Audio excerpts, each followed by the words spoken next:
Ya, bismillahirrahmanirrahim. Assalamualaikum warahmatullahi wabarakatuh, kawan-kawan. Semoga sehat selalu ya. Oke, Om Ismi. Sorry Om Ismi, agak telat 10 menit ya. Tadi habis rapat koordinasi dengan teman-teman redaksi ya di grup WhatsApp. Suara saya kedengaran jelas, kawan-kawan? Suaranya kedengaran jelas? Ya mungkin jelas ya. Oke, saya ucapkan selamat datang kembali di sesi sharing session jurnalistik, belajar jurnalistik bareng terkini.id, dan berjumpa lagi ya dengan Fahri Zaman. Oke, teman-teman, suara saya kedengaran jelas? Mungkin bisa direspon di chat ya, suara saya kedengaran jelas apa tidak, soalnya ini headset yang saya pakai ini kemarin headsetnya rusak, jadi ini ada baru headset lagi. Oke, thank you Om Puja Kusuma _ID ya. Jadi untuk sharing session kali ini mungkin kita akan membahas soal manfaat atau keuntungan menjadi jurnalis. Jadi mudah-mudahan sharing session kali ini tuh bisa memotivasi teman-teman yang mau menjadi jurnalis ya, yang punya impian jadi jurnalis. Dan juga teman-teman bisa yang sudah kemudian berkecimpung di perusahaan pers saat ini atau sudah menjadi jurnalis ya di perusahaan media, bisa tetap semangat untuk menjalankan kerja-kerjanya sebagai seorang jurnalis ya. Dimana yang kita ketahui bersama bahwasanya profesi jurnalis ini adalah profesi yang tidak semua orang ingin menggeluti profesi ini ya. Mungkin teman-teman lebih banyak ingin jadi dokter gitu ya, ingin jadi PNS gitu ya, bahkan pasti banyak mau jadi presiden. Saya pun juga berminat kalau mau jadi presiden ya, seperti itu. Jadi profesi jurnalis ini termasuk profesi yang tidak banyak digeluti oleh orang-orang masyarakat ya. Mungkin karena kita semua ini belum tahu, belum memahami apa sih manfaat ataupun keuntungan dari menjadi seorang jurnalis ya, atau wartawan gitu ya. Nah, kali ini insya Allah kita sebentar akan paparkan kita akan dengarkan atau menyimak terkait manfaat atau keuntungan menjadi jurnalis ya.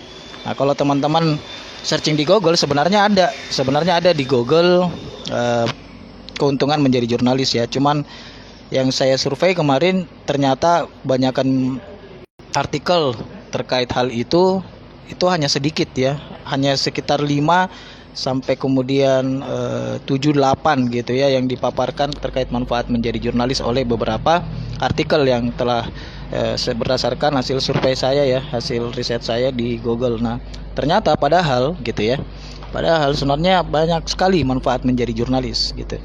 Dan untuk sesi kali ini mungkin saya akan berbagi ya, saya pribadi akan berbagi ke teman-teman 12 manfaat atau keuntungan menjadi jurnalis gitu ya. Nah, saya mulai dari mana ya? Oke, kita mulai saja kawan-kawan karena sudah terlambat ya. Yang mau ngopi silakan ngopi kawan-kawan. Jadi sambil menyimak sambil ngopi ya. Yang saya ingin sampaikan ke teman-teman semua bahwa sekali lagi setiap sharing session yang saya adakan ya, yang terkini.id adakan, itu bukan berdasarkan teori ya, tapi berdasarkan pengalaman kami, berdasarkan pengalaman saya pribadi ya, selama bergelut selama 8 tahun di dunia jurnalistik gitu ya. 3 tahun bergerak sebagai citizen report ya, dalam artian belum secara resmi bergabung di media perusahaan pers, dan 5 tahun secara profesional menggeluti jurnalis ya. Jadi ada beberapa hal yang kemudian saya pribadi rasakan ketika menjadi jurnalis selama bertahun-tahun ya. Yang pertama mungkin teman-teman ketika menjadi jurnalis jam kerja ya. Jadi hal yang pertama ketika kita menjadi jurnalis itu jam kerja. Jam kerja kita fleksibel. Menjadi jurnalis jam kerja sangat fleksibel ya. Beda dengan ketika teman-teman berprofesi sebagai PNS, pegawai BUMN gitu ya, dan sebagainya gitu ya. ya teman-teman terikat oleh aturan jam kerja gitu. Dalam artian masuk kantor itu harus jam 7 pagi, pulangnya jam 5 sore atau jam 4 sore gitu ya. Itu kebanyakan profesi ya. Ya, jadi jam kerjanya sudah tetap sesuai prosedur dan aturan dari pihak perusahaan, pihak BUMN ataupun pemerintah gitu ya. Sementara menjadi jurnalis jam kerja kita lebih fleksibel gitu ya. Ketika misalnya saya kasih pengalaman ketika saya dulunya menjadi reporter ya, saya bahkan bukan jarang ya, bahkan hampir tidak pernah datang ke kantor, masuk ke kantor ya. Kami reporter hanya tinggal menunggu perintah liputan dari redaksi ya, perintah liputan dari redaksi atau press conference dari masyarakat gitu ya, atau dari organisasi atau dari pemerintah gitu. Dan itu pun jadwalnya tidak tetap gitu. Biasanya pagi, biasanya siang, biasanya sore gitu. Justru dulu saat saya menjadi reporter, justru kalau ada kami berada di kantor lama-lama itu justru kita malah dimarahin sama redaksi gitu ya, dimarahin sama redaktur atau pemret ya. Seakan-akan kalau kita nongkrong di kantor berlama-lama, kita tidak ada liputan di luar gitu. Artinya kita tidak bekerja. Nah, maka dari itu ketika teman-teman kemudian menjadi reporter ya, teman-teman punya jam kerja fleksibel, artinya tinggal tunggu perintah saja gitu ya. Tinggal tunggu perintah dan kemudian teman-teman bisa mencari-cari peristiwa-peristiwa yang terjadi ya, dan peristiwa itu pun pastinya ya fleksibel. Artinya pastinya tidak dalam satu waktu yang tetap gitu ya. Tapi fleksibel. Gitu. Bisa pagi, bisa siang, bisa sore, bisa malam ya gitu. Cuman kendalanya terkait jam kerja yang fleksibel ini ya, kita sebagai redaksi atau kita sebagai jurnalis juga harus bersedia, siap siaga jika suatu saat kemudian teman-teman menjadi reporter dan ada peristiwa yang lagi heboh ya, peristiwa yang heboh di masyarakat yang kemudian terjadi di jam 1 atau jam 2 dini hari ya, ketika teman-teman seharusnya istirahat tidur, teman-teman harus kemudian terjun ke lapangan gitu ya untuk meliput peristiwa itu ya. Jadi menjadi jurnalis itu secara jam kerja ada sukanya, ada dukanya juga. Dukanya itu ketika ada kemudian breaking news ya yang jadwalnya tengah malam di saat kita harusnya istirahat, tapi malah kita harus bangun untuk melakukan kerja-kerja jurnalistik itu ya, menjalankan profesi kita sebagai jurnalis. Nah, itu sih problemnya dan kendalanya ketika terkait kepada jam kerja ya pada saat kita berprofesi sebagai jurnalis. Nah, tapi bagusnya juga kalau pagi ada jadwal liputan, teman-teman bisa terus tidur gitu ya. Saya pun waktu jadi reporter biasanya pagi jarang ada liputan, saya bangunnya siang gitu ya, gitu. Nah, walaupun sekarang kemudian juga setelah menjabat posisi redaktur di terkini.id atau di Makassar Terkini ya, makassar.terkini.id, saya sebenarnya jarang juga masuk kantor ya, karena saya kerjanya redaktur shift malam. Saya dapat bagian shift malam gitu. Jadi kalau di kantor itu staff karyawan itu sampai jam 4 sore. Jadi jam 4 sore, jam 5 sore mereka sudah pada pulang ya. Jadi sudah tutup kantor gitu. Makanya karena saya dapat bagian shift redaktur malam, jadi saya saya kerjanya malam gitu ya. Saya kerjanya mulai jam 6 maghrib, jam 5 sore lah ya, sampai kemudian ya sampai tengah malam, sampai jam 12, jam 1 malam gitu ya. Dan kerjanya juga tidak harus di kantor ya, harus biasa di warkop. Jadi kalau teman-teman mau temui banyak jurnalis, jangan temui mereka di kantornya ya, temui mereka di warung kopi. Mereka banyak di warung kopi berseleweran ya, teman-teman jurnalis gitu ya. Seperti itu. Itulah habitnya mereka gitu. Mereka lebih senang nulis sambil minum kopi gitu ya, sambil ngerokok misalnya, dan saya izin dulu merokok ya. Saya kalau tidak merokok tidak bisa ngomong saya, kawan-kawan. Otak saya tiba-tiba buntu. Jadi memang kadang kopi dan rokok itu bisa menjadi stimulan agar otak penuh inspirasi dan penuh ide dan tetap bekerja. Oke. Nah, itu yang pertama ya. Jadi yang pertama manfaat keuntungannya adalah jam kerjanya fleksibel gitu ya. Tidak harus kemudian masuk jam 7 pagi pulang jam 4 sore ya, seperti profesi lainnya gitu ya. Dia jurnalis jam kerjanya fleksibel, tapi tetap juga harus siap siaga di jadwal malam ya. Jika kemudian ada peristiwa heboh yang kemudian terjadi atau breaking news yang terjadi pada waktu tengah malam hari. Jadi harus tetap standby dan siap siaga menerima perintah dari redaktur ataupun dari pemimpin redaksi Pemret. Oke. Nah, kemudian yang kedua, hal yang saya rasakan selama menjadi jurnalis, relasi atau kenalan ya. relasi atau kenalan.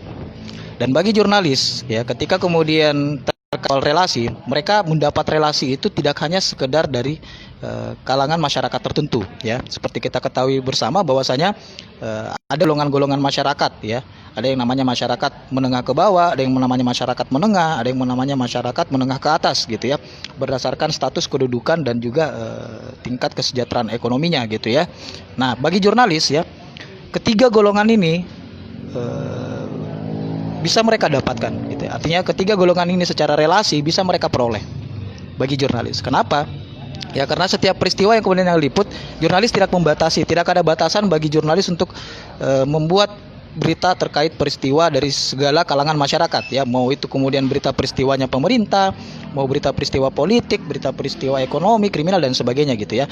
Jadi bagi jurnalis relasi itu sangat banyak mereka peroleh gitu ya. Mulai dari presiden, gubernur, wali kota, polisi, tentara gitu ya, sampai tukang beca pun juga, tukang parkir pun juga kita punya relasi terkait hal itu. Ya, jurnalis punya relasi terkait hal itu ya. Ya, keuntungannya adalah ya relasi ini nih nantinya bisa apa ya? Bisa silaturahmi dengan kita gitu ya. Artinya kita bisa mengenal mereka, mereka pun juga bisa mengenal kita gitu. Jadi suatu saat nantinya ketika kemudian teman-teman berniat untuk pensiun dari jurnalis ya, teman-teman masih punya banyak relasi yang kemudian siap, yang sudah mengetahui kapasitas teman-teman, mengetahui kapasitas cara berpikir teman-teman, mengetahui pengetahuan teman-teman, mengetahui ya kompetensi teman-teman lah, mereka sudah paham, mereka sudah tahu, mereka sudah kenal. Jadi ketika suatu saat teman-teman misalnya mau pensiun sebagai jurnalis ya, insya Allah mereka yang kemudian akan kembali merekrut teman-teman, dan itu sudah banyak terjadi di jurnalis. Sudah banyak terjadi di jurnalis. Saya kasih contoh saja, misalnya beberapa teman-teman saya jurnalis itu direkrut oleh perusahaan sebagai PR ya, public relation atau humas, dan di pemerintahan juga ada ya, di humas Pemprov atau humas Pemkot ya. Ketika mereka kemudian sudah berhenti menjadi jurnalis ya, akhirnya mereka masih mendapat lahan pekerjaan yang lebih saya bahasakan ya, lebih baiklah untuk mereka gitu ya, lebih baiklah untuk mereka. Jadi dalam artian ketika teman-teman nantinya memilih untuk berhenti sebagai jurnalis, teman-teman bisa menjalankan profesi lain ya. Paling banyak itu public relation ya, humas public relation ya. Termasuk beberapa teman-teman saya dulu yang saya kenal jurnalis, dia sekarang berhenti kerja di media tapi direkrut oleh hotel ya. Jadi banyak public relation itu di perusahaan, ataupun baik perusahaan hotel maupun perusahaan apapun itu ya, dan juga humas dari pemerintah ya atau kabupaten dan sebagainya, itu kebanyakan mantan jurnalis ya. Karena syaratnya bagi humas dan public relation adalah mereka harus tahu jurnalistik ya. Mereka harus tahu bagaimana menyiarkan aktivitas di perusahaan mereka kepada halayak publik ya, caranya lewat media. Nah, media pun hanya menerima penyampaian informasi lewat metode jurnalistik gitu ya, lewat penulisan jurnalistik gitu. Di satu sisi karena masyarakat tahu bahwasanya yang namanya jurnalis atau wartawan itu banyak relasi ya, relasi-relasi mereka juga itu kemudian mendatangkan efek positif bagi perusahaan tempatnya bekerja ya, perusahaan tempatnya bekerja. Jadi seperti itu kawan-kawan. Makanya sebenarnya ilmu jurnalistik ini tidak hanya milik jurnalis saja, atau tidak hanya dipelajari oleh orang-orang yang mau menjadi jurnalis saja, enggak gitu ya. Ilmu jurnalistik itu kalau teman-teman mau kerja di PR, public relation, teman-teman harus tahu jurnalistik gitu. Kalau teman-teman kemudian mau kerja di humas ya, humas perusahaan atau humas pemerintah ya, teman-teman harus tahu jurnalistik gitu ya. Seperti itu, karena untuk menyiarkan kegiatan di perusahaan ataupun pemerintahan ya, teman-teman butuh media dan relasi media ya. Yang paling banyak kemudian punya relasi media yaitu adalah jurnalis gitu ya, sesama jurnalis gitu. Jadi relasi mulai dari kalangan menengah ke atas sampai kalangan menengah ke bawah gitu ya, mulai dari presiden, gubernur, wali kota dan sebagainya ya, sampai kemudian tukang beca, tukang parkir dan sebagainya gitu ya. Nah, seperti itu.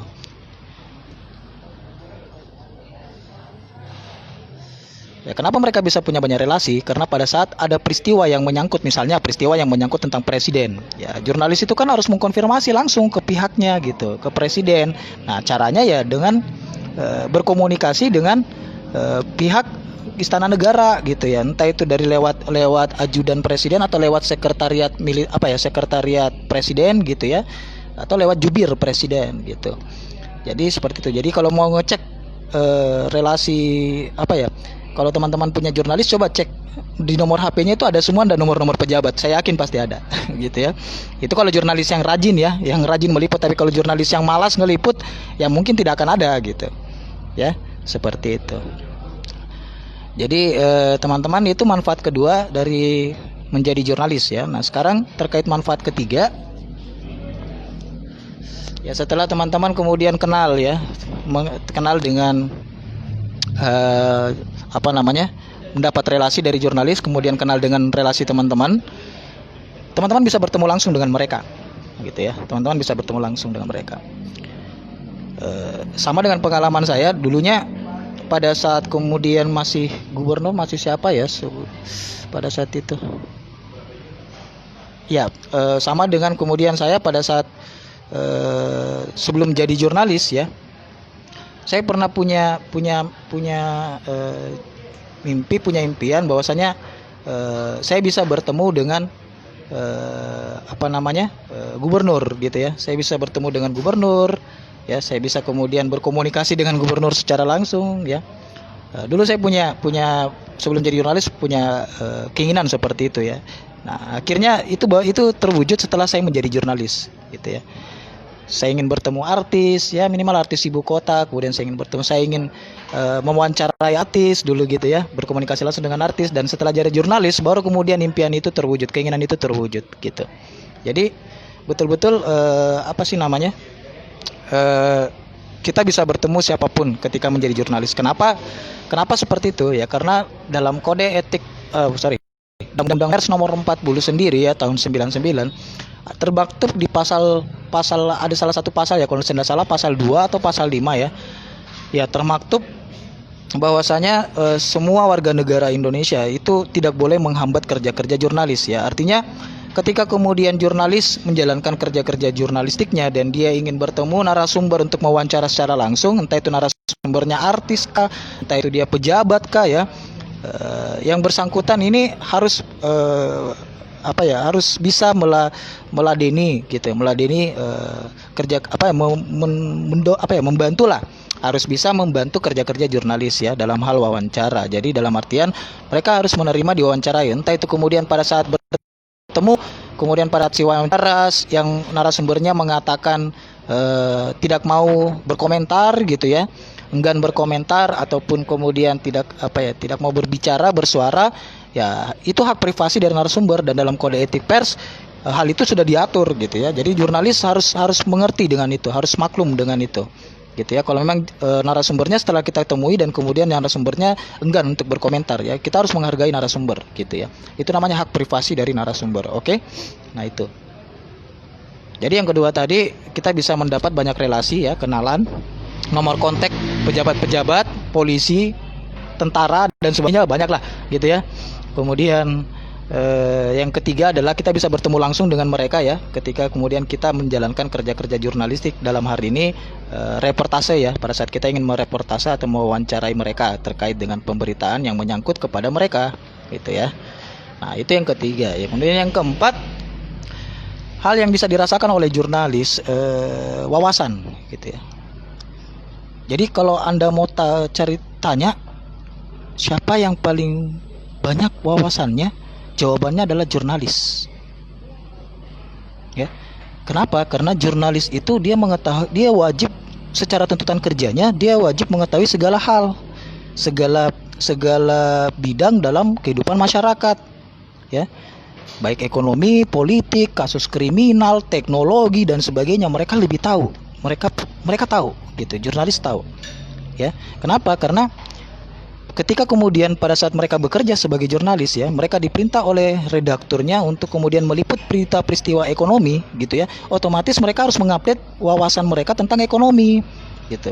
Kalau kemudian dia diperintah oleh redakturnya untuk kemudian menulis berita tentang peristiwa politik, dia harus update tentang politik gitu. Dia harus update tentang perkembangan politik saat ini gitu. Nah makanya kalau teman-teman kemudian mau banyak wawasan, banyak-banyaklah berdiskusi dengan jurnalis. Mereka wawasannya luas gitu ya. Mereka wawasannya luas. Jadi bukan seperti pepatah yang dalam artian sumur yang dalam, ya. Tidak, mereka bahkan samudra yang dalam, gitu ya. Karena mereka tidak hanya menguasai satu bidang saja, mereka secara tuntutan profesi mereka harus menguasai segala aspek bidang kehidupan masyarakat, mau politik, sosial, ekonomi, gitu ya, kriminal, IT, teknologi dan sebagainya, ya. Jurnalis harus tahu, ya, seperti itu. Nah, itu tuntutan profesi mereka. Jadi kalau mau cari orang yang cerdas, carilah jurnalis. Untuk cewek-cewek, ya, kalau mau cari pasangan hidup dan Anda mau cerdas, ya, cari jurnalis. Jurnalis yang jomblo maksud saya, masih banyak jurnalis jomblo. Ya, seperti itu. Oke kawan-kawan, itu hanya selingan saja ya. Jadi kalau teman-teman menjadi jurnalis, otomatis teman-teman akan dituntut secara profesi untuk mengetahui segala hal, segala bidang kehidupan masyarakat. Maka dari itu teman-teman harus pelajari semua bidang itu, harus paham, harus menambah wawasan tentang bidang itu, gitu. Nah, itu manfaat keempat ya, menambah wawasan, gitu ya. Jadi wawasan jurnalis itu luas, insya Allah luas, gitu ya. Kecuali jurnalis yang malas ngeliput ya. Kecuali jurnalis yang malas menulis, saya yakin wawasannya juga dangkal, gitu ya. Tapi kalau jurnalis yang produktif dalam menulis peristiwa atau menulis berita atau menulis bekerja menjalankan profesinya sebagai jurnalis, saya yakin dia pasti punya wawasan yang luas, kawan-kawan. Oke. Nah, kemudian yang berikutnya tahu informasi lebih cepat. Ya, yang kelima adalah jurnalis itu paling tahu informasi lebih cepat dari siapapun. Ya, di tengah-tengah masyarakat. Dia lebih paling tahu hal-hal yang up to date, gitu. Hal-hal yang up to date yang kemudian berkembang di tengah-tengah masyarakat, gitu. Nah, saya kasih contoh misalnya, saya pernah punya pengalaman, teman saya nanya, ada teman saya yang kemudian mau beli handphone, ya, mau beli handphone karena saya sudah pernah paparkan sama dia bahwasanya kami ini jurnalis, insya Allah lebih cepat tahu informasi up to date dibanding masyarakat lainnya. Nah, begitu. Jadi dia nanya tentang handphone. Dia nanya, bro, adakah informasi tentang HP terbaru yang mau launching bulan depan, gitu ya.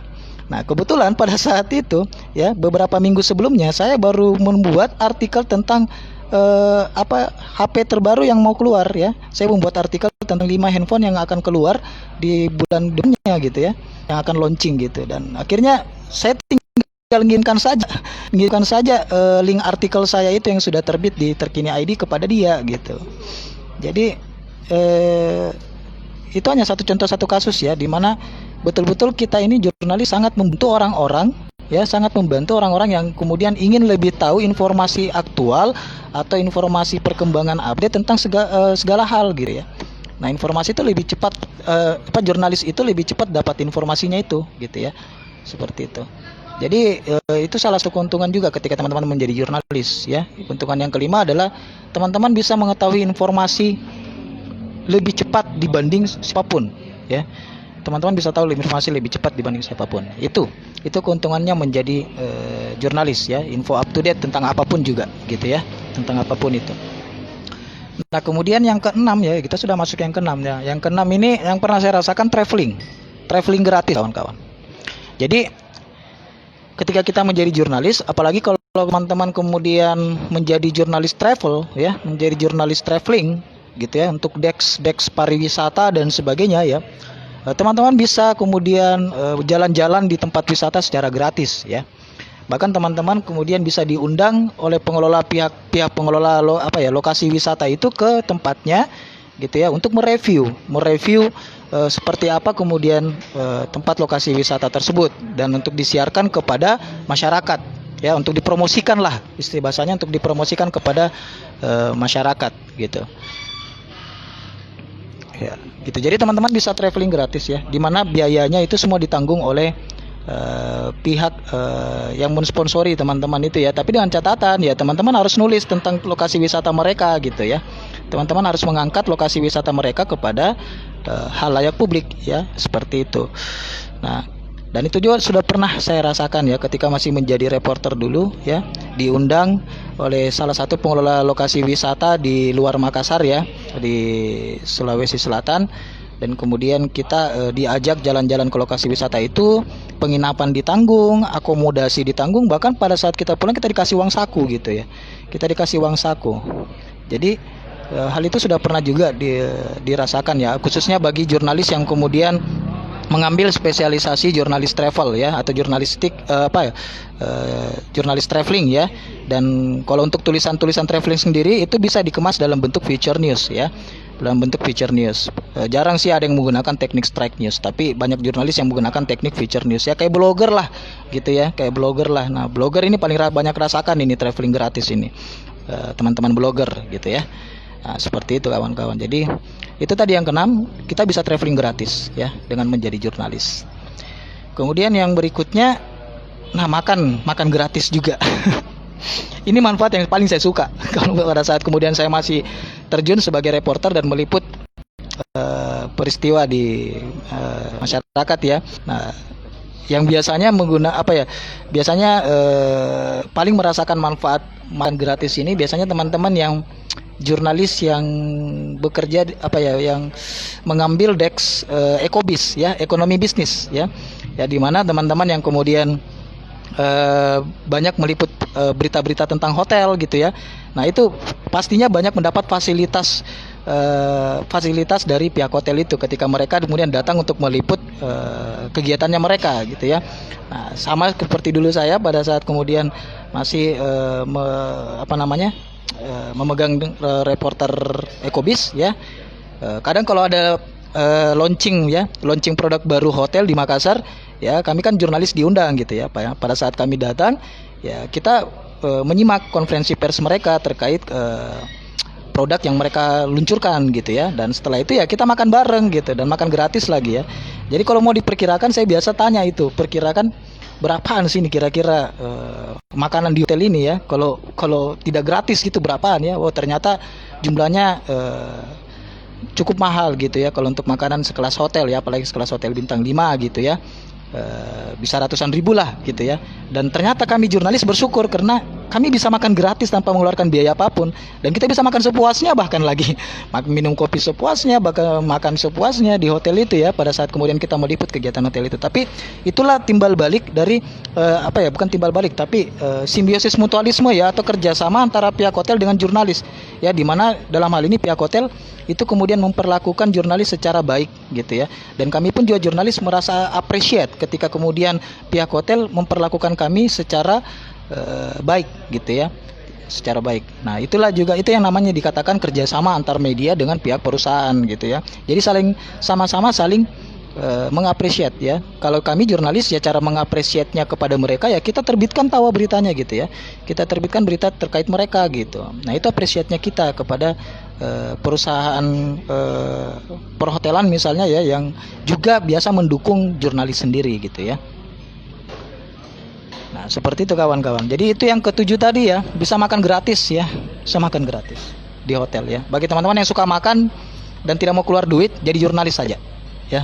Insya Allah teman-teman banyak makan gratis gitu. Nah, kemudian yang berikutnya merchandise. Nah, ini yang paling saya suka juga. Yang paling saya suka juga kalau misalnya ada meliput sebuah kegiatan perusahaan ataupun kegiatan organisasi, kadang ya meskipun tidak selalu ya, tapi seringkali kemudian pihak panitia penyelenggara itu memberikan apresiasi kepada jurnalis yang telah menyempatkan waktu untuk hadir di konferensi persnya mereka, ataupun juga menerbitkan berita tentang mereka ya. Apresiasinya itu dalam bentuk merchandise gitu ya. Jadi kadang kalau kita sudah ngeliput berita tentang mereka, konferensi pers mereka ya, kalau pulang kita kadang diberi merchandise gitu ya. Walaupun tidak sering, tapi sering kali ya. Walaupun tidak terlalu sering, tapi sering kali gitu. Diberi merchandise ya. Sama dengan dulu saya paling senang sebenarnya liputan perusahaan provider ya, seperti misalnya kayak Telkomsel, Indosat, Tri ya.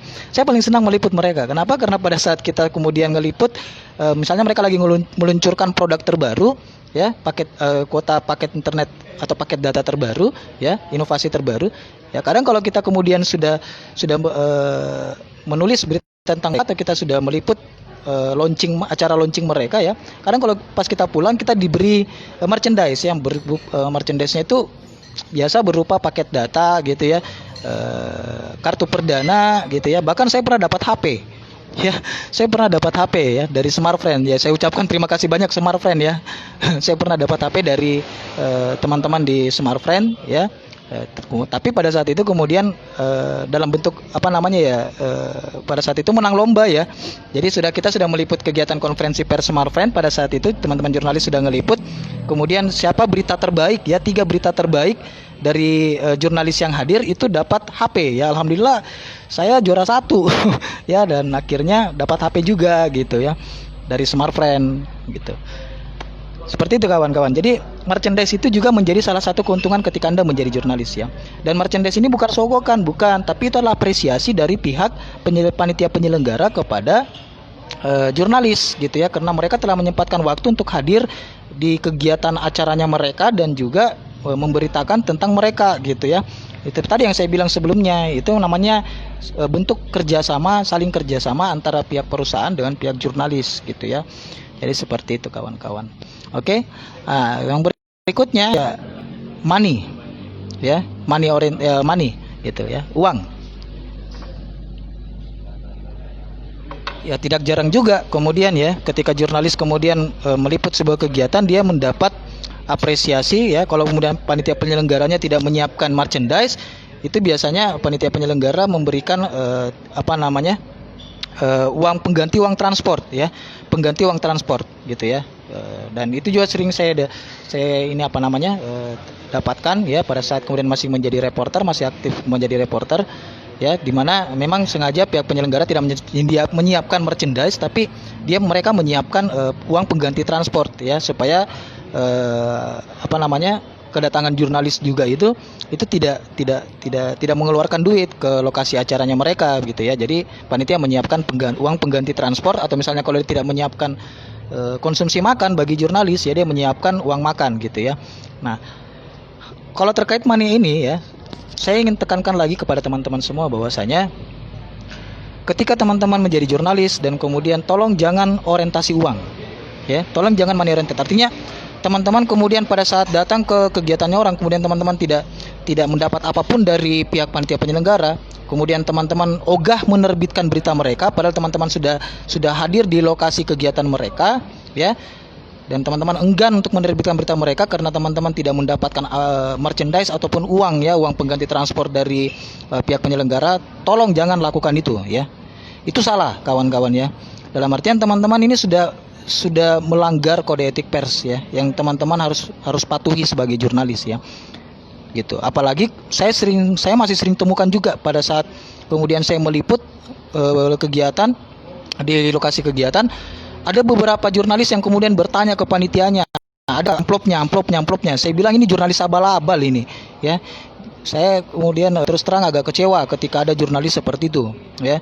Ingat teman-teman, ini pekerjaannya sebagai jurnalis, maka kewajibannya lah teman-teman untuk menulis jurnalistik ya. Bukan syarat ya. Teman-teman katanya jurnalis, ya teman-teman harus kerja jurnalistik gitu. Artinya harus menulis berita mereka gitu. Jangan hanya kemudian pada saat diberi imbalan baru teman-teman mau nulis. Itu salah kawan-kawan ya. Tolong jangan lakukan itu bagi teman-teman jurnalis. Oke? Ya, yang saya kemarin sesi sebelumnya saya tekankan bahwasanya teman-teman tolong jangan meminta kepada pihak penyelenggara. Jangan meminta. Kalau pihak penyelenggaranya yang kemudian memberikan kepada teman-teman secara ikhlas, ya silahkan ambil, itu rezekinya teman-teman. Tapi dengan catatan teman-teman jangan minta. Ya, karena kalau teman-teman sudah minta duit kepada oknum atau kepada pihak penyelenggara, ya teman-teman sudah melanggar kode etik pers teman-teman yang seharusnya teman-teman junjung tinggi. Gitu ya. Jadi tolong jangan jadi wartawan abal-abal ya, atau kalau kami bahasakan wartawan bodreks gitu. Bahasanya itu, istilahnya itu wartawan bodreks. Ya, tolong jangan jadi wartawan bodreks ya. Kalau Anda menjadi wartawan bodreks, Anda mempermalukan profesi jurnalis yang lain. Gitu ya. Anda membuat malu kami, jurnalis yang kemudian masih tetap idealis dengan kode etik pers itu. Oke, masih tetap mematuhi kode etik pers itu. Anda sudah mengkhianati kami. Mengkhianati gitu. Oke, tolong teman-teman jangan minta apapun kepada pihak penyelenggara ya. Teman-teman hadir di lokasi, dikasih atau tidak dikasih, teman-teman harus terbitkan berita mereka. Oke, itu memang kerjanya teman-teman, itu memang tanggung jawabnya teman-teman, itu memang kewajibannya teman-teman, bukan haknya teman-teman, tapi kewajibannya teman-teman. Oke, nah gitu kawan-kawan ya, terkait kepada money ya, keuntungan ke 9 tadi ya. Nah, kemudian yang berikutnya yang ke-10. Nah, yang ke-10, apa sih yang bisa kita dapat manfaat atau keuntungan ketika menjadi jurnalis ya? Nah, ini juga saya paling senang. Ini hal yang paling saya senang ketika menjadi jurnalis. Bisa ikut pelatihan dan seminar secara gratis. Ya, artinya ketika kemudian ada organisasi atau ada perusahaan yang menyelenggarakan seminar atau pelatihan ya, entah bidang apapun itu ya, di mana pada peserta ya, semua peserta itu mereka harus membayar harus membayar untuk mengikuti seminar itu ya, mungkin dengan harga ratusan ribu sampai jutaan rupiah ya. Nah, teman-teman jurnalis itu bisa mengikuti seminar itu secara gratis gitu ya, secara gratis gitu. Makanya saya dulu pada saat jadi reporter, kalau saya melihat ada ada info-info event seminar ya, dan saya sangat butuh dengan ilmunya itu ya, saya kadang menghubungi panitia penyelenggaranya gitu ya.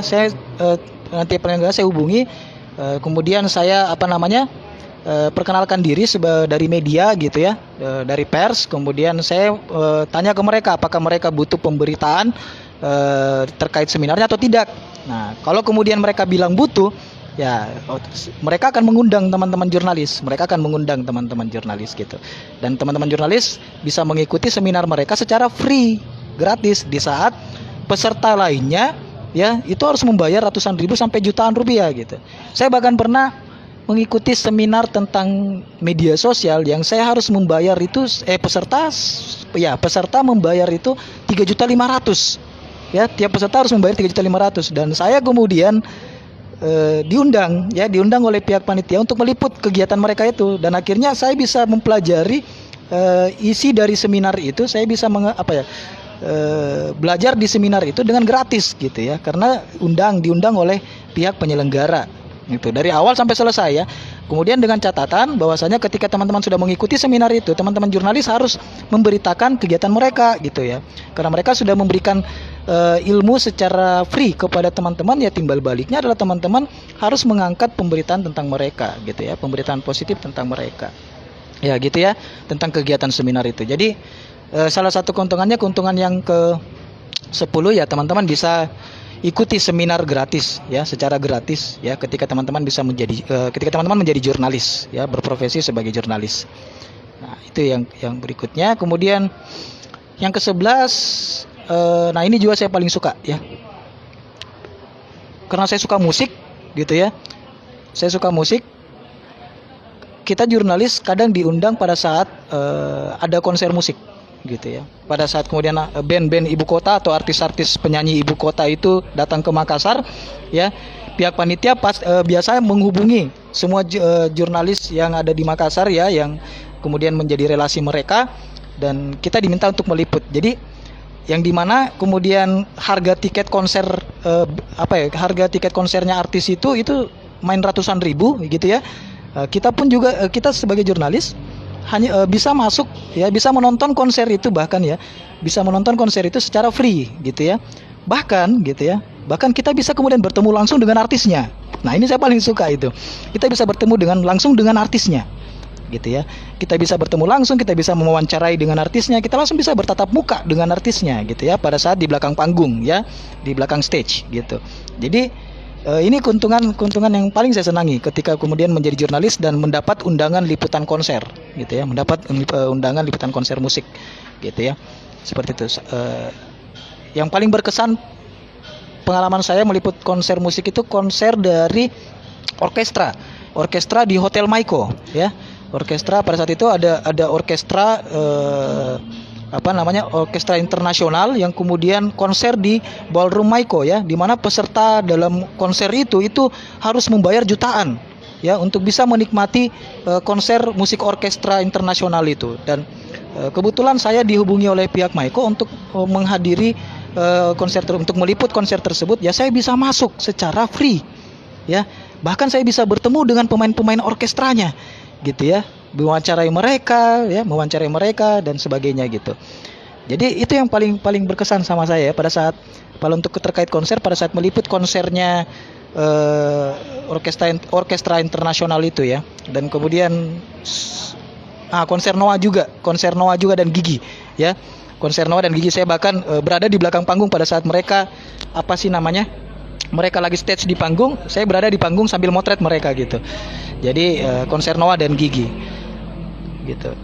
Nah, itu pengalaman pada saat manfaat yang saya dapat ketika menjadi jurnalis dan ditugaskan untuk meliput atau mendapat undangan untuk liputan konser. Nah, berikutnya, ini yang terakhir, yang ke-12. Nah, ini juga yang kemudian mungkin mungkin saja dirasakan oleh jurnalis ya, disegani gitu ya, disegani. Artinya jurnalis itu adalah, seperti yang saya paparkan dari awal, bahwasanya jurnalis itu adalah tidak semua orang itu punya keinginan menjadi jurnalis ya. Yang kedua adalah tidak semua orang itu bisa menguasai jurnalistik ya. Tidak semua orang bisa menguasai jurnalistik, apalagi kemudian yang memang passionnya mereka bukan menulis gitu ya. Passionnya mereka bukan menulis gitu. Artinya mereka tidak menikmati pekerjaan-pekerjaan menulis jurnalistik ya. Nah, sebelum di sharing session saya sebelumnya ya tentang how to be a journalist, saya menyampaikan bahwasanya satu syarat mutlak untuk menjadi jurnalis adalah Anda harus menyenangi jurnalistik itu. Anda harus menyenangi jurnalistik itu. Dengan Anda menyenangi menulis jurnalistik ya, Anda pasti akan bisa bertahan di profesi jurnalistik. Nah, kemudian pada saat Anda sudah menjadi jurnalis ya, keseganan orang-orang itu insya Allah akan banyak orang-orang yang mengagumi Anda gitu ya, segan dengan Anda. Entahlah kalau mengagumi ya, saya tidak tahu kalau masalah mengagumi, tapi beberapa teman-teman yang kemudian teman-teman saya, mereka memang cukup menyegani profesi jurnalis itu ya. Kenapa? Karena katanya mereka bahwasanya jurnalis itu adalah profesi yang tidak semua orang bisa gitu ya. Jurnalistik itu adalah profesi yang tidak semua orang bisa, dan sedangkan hanya segelintir orang saja yang kemudian berminat di profesi jurnalis gitu ya. Dan itulah menjadi penghormatan bagi mereka kepada jurnalis ya, menjadi hal yang mereka hormati dari diri seorang jurnalis, karena orang-orang jurnalis ini, wartawan ini punya kesediaan untuk menjadi jurnalis dan menyampaikan informasi yang bermanfaat bagi masyarakat ya. Dan kalau saya mau bilang, jurnalis ini merupakan tugas mulia juga ya, tugas mulia juga gitu ya. Karena sama dengan bahasanya Malcolm X ya. Malcolm X itu aktivis HAM di Afrika ya. Dia mengatakan bahwasanya hal yang kemudian paling berperan dalam dunia ya, dalam masyarakat dunia ya, profesi yang paling berperan dalam masyarakat dunia ya, itu adalah jurnalis ya. Kenapa? Karena jurnalis itu lewat tulisan, lewat karya-karya jurnalistiknya, dia bisa mempengaruhi pikiran massa ya, dia bisa mempengaruhi pikiran massa, dia bisa mempengaruhi pola pikir massa, tingkah laku massa, bahkan tingkah laku masyarakat, bahkan itu hanya dengan karya-karya jurnalistiknya gitu ya. Maka dari itu yang saya ingin sampaikan ke teman-teman di sini ya, meskipun profesi jurnalis itu disegani oleh beberapa pihak, oleh berbagai pihak, tapi teman-teman juga harus hati-hati dalam menjalankan kerja-kerja jurnalistik, karena ingat, karya jurnalistik teman-teman, apa yang teman-teman tulis itu bisa mempengaruhi pola pikir dan tingkah laku masyarakat, pola pikir dan tingkah laku orang banyak ya. Maka dari itu buatlah karya-karya jurnalistik yang efeknya, dampaknya itu bisa berdampak positif bagi masyarakat, supaya mereka kemudian bisa mengubah perilaku mereka secara positif. Kalau teman-teman kerap menuliskan hal-hal yang negatif di karya jurnalistiknya, pikiran dan kemudian juga tingkah laku masyarakat juga akan ikut negatif ya. Jadi oleh karena itu, teman-teman kalau mau nulis jurnalistik atau nulis berita, tolong pikirkan dampak itu ya. Karena ingat, satu berita, satu tulisan teman-teman itu bisa mempengaruhi tingkah laku banyak orang ya. Itu ingat teman-teman. Oke. Nah, saya pikir itu saja sharingnya kita ya terkait 12. Jadi yang pertama tadi mengenai jam kerja yang fleksibel ya. Jadi jurnalis itu jam kerjanya fleksibel ya, beda dengan profesi lain yang harus bangun jam 7 pagi pulang jam 4 sore. Kalau jurnalis itu ya fleksibel ya, dia tidak harus bangun pagi ya, kecuali ada liputan paginya gitu ya, kecuali ada liputannya di pagi hari gitu ya. Nah, yang kedua, menambah relasi. Jadi jurnalis itu bisa punya banyak kenalan, bisa punya banyak relasi ya. Mulai dari kalangan masyarakat menengah ke atas, pejabat, presiden, gubernur, wali kota dan sebagainya, tentara, polisi dan sebagainya, sampai kemudian kalangan masyarakat menengah ke bawah, tukang parkir, tukang beca dan sebagainya. Gitu ya. Jurnalis punya banyak kenalan mereka gitu ya. Punya relasi ya, relasi dengan mereka. Oke. Yang berikutnya, yang ketiga adalah jurnalis itu bisa bertemu dengan orang-orang penting ya. Jurnalis itu bisa bertemu dengan orang penting. Jadi kalau Anda punya keinginan untuk suatu saat bisa bertemu dengan artis, jadilah jurnalis. Ya, jadilah jurnalis gitu. Kalau Anda suatu saat punya keinginan bisa ketemu dengan gubernur, Pak Wali Kota, bahkan Pak Presiden, jadilah jurnalis gitu ya. Seperti itu. Oke, yang ketiga adalah teman-teman bisa bertemu dengan orang-orang penting ya. Kemudian yang keempat adalah wawasan ya. Jadi jurnalis itu secara profesi dituntut untuk memiliki wawasan yang luas ya. Wawasan yang luas, bukan sumur yang dangkal melainkan samudra yang luas gitu ya. Nah, maka dari itu jurnalis harus terus mengupdate wawasannya mereka ya. Dari segala bidang kehidupan masyarakat, mau bidang politik, mau bidang ekonomi, mau bidang kriminal, mau bidang olahraga gitu ya. Mereka harus tahu semua bidang itu gitu ya. Itu jurnalis. Nah, makanya kalau mau cerdas ya, mau belajar cerdas gitu ya, jadilah jurnalis. Oke. Nah, berikutnya traveling gitu ya. Tahu informasi lebih cepat. Ya, yang kelima adalah tahu informasi lebih cepat. Jadi teman-teman jurnalis itu yang paling tahu informasi terupdate terkait perkembangan apapun di segala bidang kehidupan masyarakat. Itu jurnalis yang paling tahu. Jadi mereka lebih duluan tahu dibanding masyarakat awam gitu ya. Karena kenapa ya? Karena itulah tuntutan profesi mereka. Mereka harus mengabarkan informasi terbaru, perkembangan terbaru terkait bidang apapun itu kepada masyarakat. Maka dari itu mereka harus mencari tahu hal-hal yang baru untuk disampaikan ke masyarakat gitu. Nah, itulah jurnalis. Jadi bisa mengetahui informasi lebih cepat dari siapapun. Nah, kemudian yang berikutnya yang keenam adalah traveling gratis ya. Ini khusus untuk teman-teman yang jurnalis yang mengambil desk traveling atau pariwisata ataupun blogger, teman-teman blogger ya. Bisa kemudian jalan-jalan ke lokasi wisata secara gratis gitu ya. Ketika diundang oleh pihak pengelola wisata, teman-teman bahkan akan ditanggung akomodasi, ditanggung penginapan, bahkan uang saku pun diberi gitu ya. Dan itu sudah pernah saya alami gitu ya. Traveling gratis. Nah, kemudian yang berikutnya adalah makan di hotel, makan gratis ya, makan gratis. Jadi pada saat teman-teman yang khususnya jurnalis ekobis yang sering meliput kegiatan-kegiatan hotel, ya pastinya akan diservis oleh pihak penyelenggara dengan makan bersama, makan bareng gitu ya. Dan teman-teman bisa makan sepuasnya di hotel itu ya, secara free ya, secara free. Gitu ya, secara gratis. Jadi makan gratis itu juga menjadi hal yang yang saya sukai ketika menjadi jurnalis ya. Kemudian yang berikutnya adalah merchandise. Yang ke-8 adalah merchandise. Jadi merchandise, teman-teman pada saat meliput kegiatan sebuah organisasi atau perusahaan ya, teman-teman biasa diberi apresiasi merchandise ya, ucapan terima kasih lah ya, dalam bentuk merchandise oleh pihak penyelenggara ya. Walaupun kemudian tidak selalu ya, tapi seringkali kemudian seperti itu ya, teman-teman diberi merchandise gitu ya, entah itu baju kaos, entah itu mug apa dan sebagainya. Makanya saya tumbler dan sebagainya, makanya kayak tumbler saya di rumah itu banyak sekali ya. Tumbler saya di rumah banyak, itu semua dari merchandise yang diberikan oleh pihak-pihak perusahaan yang kemudian setelah saya liput kegiatannya, setelah saya beritakan kegiatan mereka gitu ya. Jadi merchandise. Kemudian yang berikutnya adalah money atau uang ya. Jadi kadang ada panitia penyelenggara yang tidak menyiapkan merchandise ya, tapi dia menyiapkan uang pengganti transport kepada jurnalis ya, yang datang meliput kegiatan mereka gitu ya, uang pengganti transport. Artinya mereka tidak ingin jurnalis itu terbebani oleh mengeluarkan uang dari transportasi mereka ya, pada saat mereka menuju ke lokasi kegiatan itu ya, lokasi kegiatan dari pihak panitia gitu ya. Nah, tapi hal ini yang perlu saya tekankan ke teman-teman terkait money ini, bahwasanya tolong teman-teman jangan minta. Oke? Jangan minta ya. Tolong teman-teman jangan minta. Kalau teman-teman diberi oleh pihak penyelenggara uang pengganti transport itu atau uang pengganti makan apa dan sebagainya, terima. Itu rezekinya teman-teman. Tapi tolong jangan minta. Ya, tolong jangan jadi wartawan bodreks ya. Tolong jangan jadi wartawan bodreks yang sukanya kalau dia ngeliput dia minta-minta duit gitu ya. Dan dia tidak mau beritakan kalau dia tidak dikasih duit ya.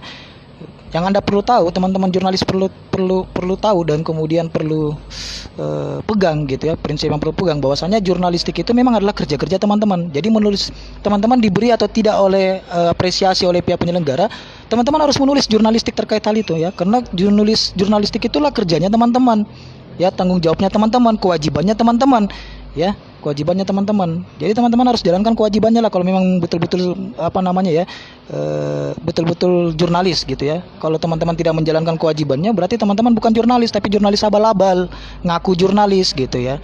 Nah, ini peringatan juga, bukan peringatan ya, ini semacam pesan buat teman-teman yang kemudian menjadi jurnalis. Tolong jangan minta-minta ya. Tolong jangan minta-minta. Kalau diberi terima, itu rezekinya teman-teman. Tapi tolong jangan minta ya. Jangan berharap uang dari hasil liputan teman-teman. Oke? Nah, ini pesan untuk teman-teman jurnalis semua ya. Supaya kita jurnalis juga pencitraannya baik di tengah-tengah masyarakat ya. Baik di tengah-tengah masyarakat. Nah, itu kawan-kawan. Kemudian yang berikutnya adalah yang ke-10, ikut seminar gratis ya. Jadi teman-teman kalau menjadi jurnalis kemudian meliput sebuah kegiatan seminar atau pelatihan ya, yang di saat pesertanya itu harus membayar ratusan ribu sampai jutaan rupiah, teman-teman bisa ikut free ya ketika teman-teman diundang oleh pihak panitia untuk meliput seminar itu, untuk memberitakan terkait seminar itu. Jadi itu juga sering saya rasakan ya ketika masih jadi reporter kemudian meliput berita-berita tentang seminar-seminar kegiatan-kegiatan seminar ya. Saya bisa belajar banyak di seminar itu secara free. Oke. Nah, kemudian yang berikutnya yang ke-11 adalah nonton konser gratis ya. Nah, ini kalau ada misalnya artis yang datang di Makassar misalnya ya, dan kemudian pihak event organizer-nya mengundang media untuk meliput konser itu ya, kita bisa masuk konser itu secara free ya, secara free gitu. Bahkan bisa bertemu langsung dengan artisnya gitu ya. Bahkan bisa langsung kemudian berinteraksi, bertatap muka dan mewawancarai artisnya gitu. Di belakang panggung gitu ya.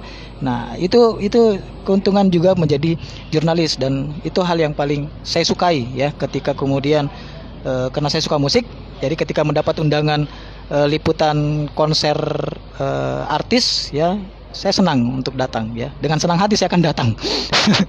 Gitu. Oke, yang berikutnya ya teman-teman bisa yang ke-12 yang terakhir teman-teman bisa disegani lah ya, karena yang saya paparkan dari awal bahwasanya tidak semua orang itu mau jadi jurnalis. Jadi hanya segelintir orang-orang saja yang bisa menjalankan tugas-tugas mulia sebagai jurnalis gitu ya. Nah, jadi teman-teman insya Allah bisa mendapat respect dari orang-orang ketika teman-teman menjadi jurnalis, bisa mendapat respect ya, appreciate dari teman-teman seperti itu ya. Nah, itu mungkin saja yang bisa saya sampaikan ke teman-teman. Saya pikir kita sudah hampir sejam ya, dan pemaparan video ini nanti akan saya coba posting, mudah-mudahan bisa lagi diposting di feed Instagram ya. Dan teman-teman nanti bisa saksikan atau simak recordingnya di feed Instagram saya, Fahri Zaman ya. Nah, mungkin itu saja kawan-kawan yang mau kemudian bertanya berkonsultasi atau tanya jawab ya, silakan kemudian DM saya di Instagram ya. Silakan DM saya di Instagram. Insya Allah kalau saya ada waktu misalnya ya, saya akan balas. Tapi pasti akan saya balas ya. Yang penting bersabar saja gitu ya. Karena saya juga jarang monitor media sosial ya. Saya lebih banyaknya monitor dashboard ya, monitor website berita gitu ya. Jadi seperti itu kawan-kawan. Oke, mungkin itu saja yang saya ingin sampaikan ya. Kurang lebihnya mohon dimaafkan jika ada kata-kata kemudian yang kurang berkenan di hati teman-teman semua. Saya mohon maaf sedalam-dalamnya gitu ya. Saya mohon maaf kepada teman-teman gitu ya. Dan sekali lagi saya sampaikan bahwa apa yang saya paparkan ini itu Allahualam ya, hanya Tuhan yang tahu kebenarannya, hanya di atas yang tahu kebenarannya. Teman-teman juga kalau mau dapat referensi lain ya terkait tentang manfaat atau keuntungan menjadi jurnalis, teman-teman bisa berdiskusi dengan relasi teman-teman yang jurnalis ya. Mereka juga pasti punya pengalaman yang lebih banyak mungkin dibanding saya, atau mereka pernah merasakan banyak manfaat dibanding saya ketika mereka menjadi jurnalis. Oke. Nah, itu saja kawan-kawan ya. Saya doakan semoga semuanya sehat walafiat, keluarga di rumah juga sehat, dan mohon doanya juga agar saya pribadi juga bisa sehat ya, supaya bisa terus menyampaikan hal-hal yang bermanfaat, yang insya Allah ya, yang mudah-mudahan positif bagi teman-teman semua. Oke. Demikian saya tutup dengan ucapan wabillahi taufiq wal hidayah. Wassalamualaikum warahmatullahi wabarakatuh. Sampai ketemu di sharing session berikutnya kawan-kawan.